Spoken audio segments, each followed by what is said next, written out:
धीरेन्द्र कृष्ण शास्त्री जी, बाबा बागेश्वर सरकार के नाम से जिनको आप जानते हैं, करतल ध्वनि के साथ उनका स्वागत कीजिए। राम राम, जय सीताराम, अपन औरन खो हमारी राम राम। जय श्या राम। आप को हमारी राम राम। आपकी जय हो वे बहुत नोनो लगो आपको सुन के बुंदेली में। हमें भी बड़ो नोनो लग रहा हो। अब सवाल जो है कि कितनो नोनो लग रहा हो विधर्मिन खां जी, विधर्मिन खां कितनो नोनो लग रहा हो हमारी तुम्हारी बातचीत देख के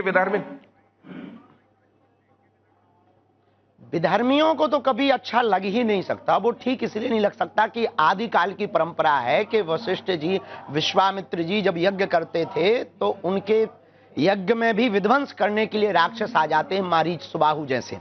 तो निश्चित रूप से जो मारीच और सुबाहु की परंपरा का पालन कर रहे हैं उनको महाकुंभ में हो रही है महायज्ञ, जो सनातन की महायज्ञ है। इस सनातन की महायज्ञ में जहां पूरी दुनिया के लोग पहली बार आकर्षित होकर के भारतीय सनातन संस्कृति व्यापकता से देख रहे, समझ रहे।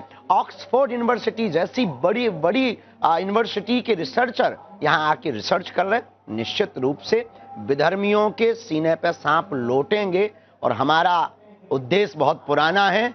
तुम अपनी जलन बरकरार रखो, हम अपना जलवा बरकरार रखेंगे।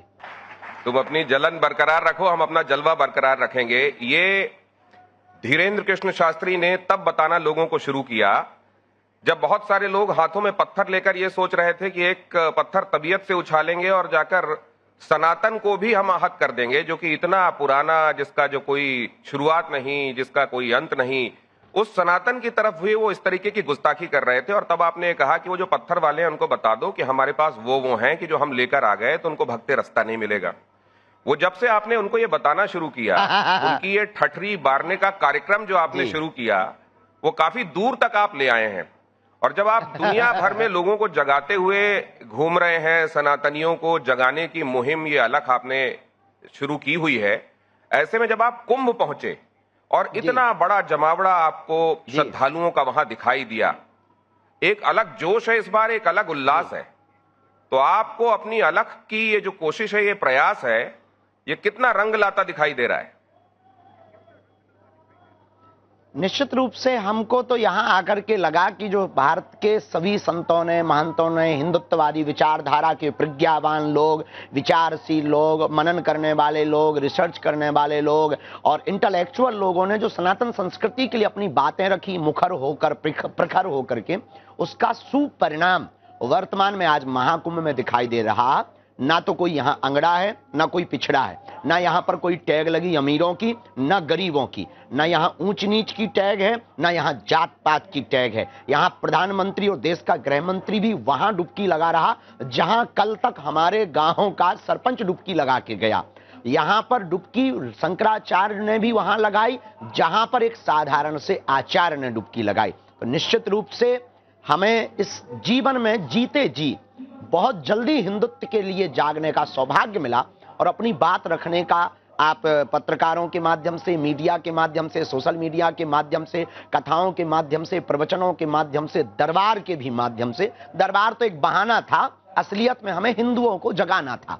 चूंकि जो कार्य चल रहा है और जब तक जिंदा रहेंगे वो चलता रहेगा, तो उसका सुपरिणाम, व्यवस्थित परिणाम आज महाकुंभ में सबके प्रयास का परिणाम दिखाई पड़ रहा है। ये गुरु की कृपा है, ये भारत में भगवान श्री राम की कृपा है और आज पूरी दुनिया के लोग ताक रहे हैं। पता है आपको, पाकिस्तान के कुछ वीडियो वायरल हो रहे हैं, वो कह रहे हैं काश हम भारत से अलग ना होते तो भिखमंगे ना होते।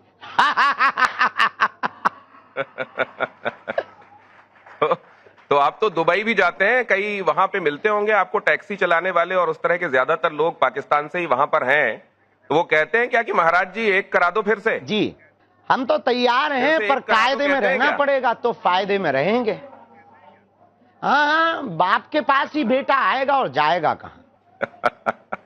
बाप के पास ही बेटा आएगा और कायदे में रहोगे तो फायदे में रहोगे। आपको लोगों ने देखा कि सनातनियों को जगाने के लिए जब आप निकले, पैरों में छाले भी पड़ गए तो आप रुके नहीं। आपने जितना तय किया था, ओरछा तक जाकर रामलला की जय करके ही आखिर आपने राम काज करने के बाद पहला पड़ाव ही आपने विश्राम किया। मैं ये भी जानना चाहता हूं कि तब ऐसे जी। में जब ये कहा गया कि जाति पाति हटाने के लिए आप ये बातें कह रहे हैं, लेकिन अभिमुक्तेश्वरानंद जी का एक बयान चर्चा में था कि जाति पाति अगर हटेगी तो जी। सनातन का अस्तित्व ही नहीं रहेगा, जाति से ही तो सनातन का अस्तित्व है। इसमें आपकी क्या टिप्पणी है?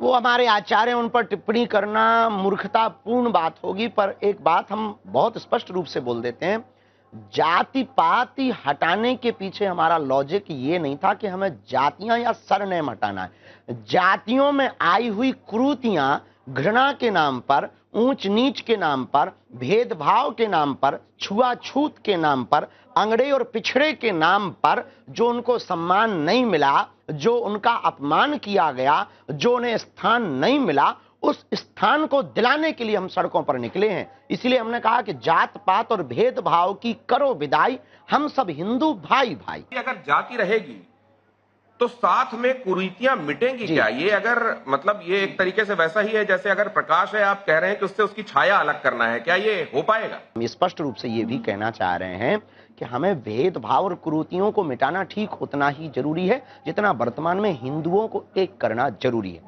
वही हम ये कहना चाह रहे हैं कि ये आपको फील ना हो कि अगर आपके आगे ब्राह्मण, क्षत्रिय या वैश्य लगा है या किसी के सरनेम में पीछे में शूद्र लगा है तो वो ये ना समझ ले कि मैं सुपर हूं या मैं पिछड़ा हूं या मैं बिछड़ा हूं। हम ये टैग हटाना चाह रहे हैं ताकि जातियों के नाम पर राजनीति बंद हो।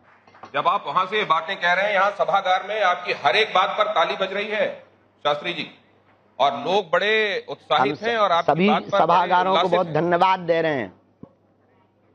हाँ, ये हमारे लोगों के परिवार लिए के धन्यवाद सदस्य वो कर हैं। इन्हीं रहे के हैं कारण वहां तो हम प्रयागराज बोल से, पाते हैं। और अब तो और जी, भी जोरदार हम तालियां आपके संगम लिए में बज अभी रही डुबकी हैं लगाने जाएंगे। और लोगों को आपके लिए वो डुबकी भी लगाने वाले हैं। देखिए कितनी बड़ी बात वो कह रहे हैं। लेकिन अब मैं ये समझना चाहता हूं हाँ, कि हाँ, धर्म अब संसद के संदर्भ में अब ये भी बताया जा रहा है कि यहां से एक प्रस्ताव जो है वो पास होने वाला है। ये 12 महीने 12 दिन लगाकर दक्षिण और उत्तर के विद्वानों ने कुछ रूपरेखा भी तैयार की है। उसमें मनुस्मृति से लेके श्री राम राज्य से लेके श्री कृष्ण राज्य से लेके तमाम चीजें उसमें समाहित की गई हैं।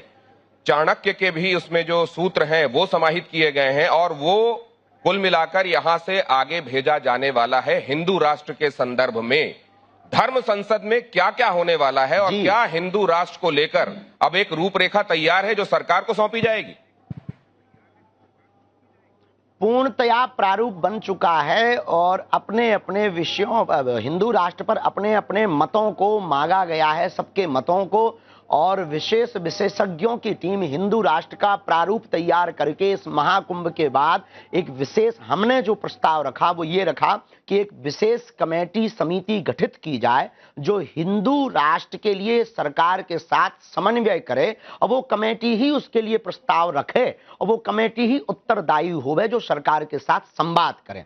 हम लोग तो सिपाही हैं, हम अपना कार्य करेंगे, गांव-गांव जाकर, जंगलों में जाकर, आदिवासियों को जगाकर, बिछड़े और पिछड़ों को गले लगाकर, वनांचल वासियों को गले लगाकर हिंदू और हिंदुत्व और हिंदुस्तान और हिंदू राष्ट्र के लिए उनसे पुकार करेंगे, उनसे भिक्षा मांगेंगे, उनसे याचना करेंगे कि अगर अपनी संस्कृति को और अपनी बच्चियों को सिद्धा जैसे कांड से बचाना है तो हिंदू राष्ट्र बहुत जरूरी है। अपनी रामचरितमानस को अगर फिर से नहीं जलवाना है तो हिंदू राष्ट्र बहुत जरूरी है। अपने संतों को, पालघर जैसे संतों को मृत्यु से नहीं होते देखना है तो हिंदू राष्ट्र बहुत जरूरी है। अपने ही देश में अपने ही आराध्य राम के मंदिर के लिए अगर तुम्हें अदालतों में नहीं जाना है तो हिंदू राष्ट्र बहुत जरूरी है। और तुमको मथुरा में अगर माखन मिश्री खाना है तो हिंदू राष्ट्र जरूरी है। तो फिर संविधान का क्या होगा? संविधान में 125 बार से ज्यादा सुधार हो चुका है, एक बार और हो जाए हिंदू राष्ट्र के लिए क्या प्रॉब्लम है? No problem.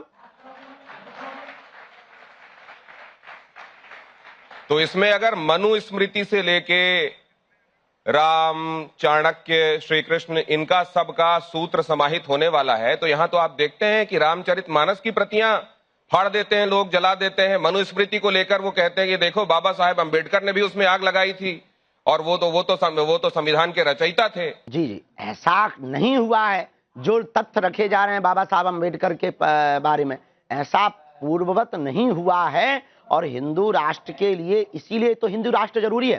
आप दुबई में कुरान के बारे में कुछ नहीं बोल सकते, पर भारत में पुराण के बारे में बोल सकते हैं।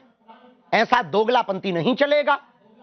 आप जो है इस्लामिक देशों में वहां के उनके जो भी मालिक पीर फकीर जो भी होते हो, हमें क्या लेना देना है उनसे, लेकिन आप उनके खिलाफ नहीं बोल सकते। भारत में ही किसी लोगों ने बोला है तो FIR हो गई, पर लेकिन रामचरितमानस के खिलाफ, राम के खिलाफ कई लोग बोल करके अभी भी शेर बन गए हैं और नेता बन गए हैं। हम ये नहीं होने देंगे। 100 की सीधी बात है, जैसे बनेगा वैसे हिंदू राष्ट्र बनेगा।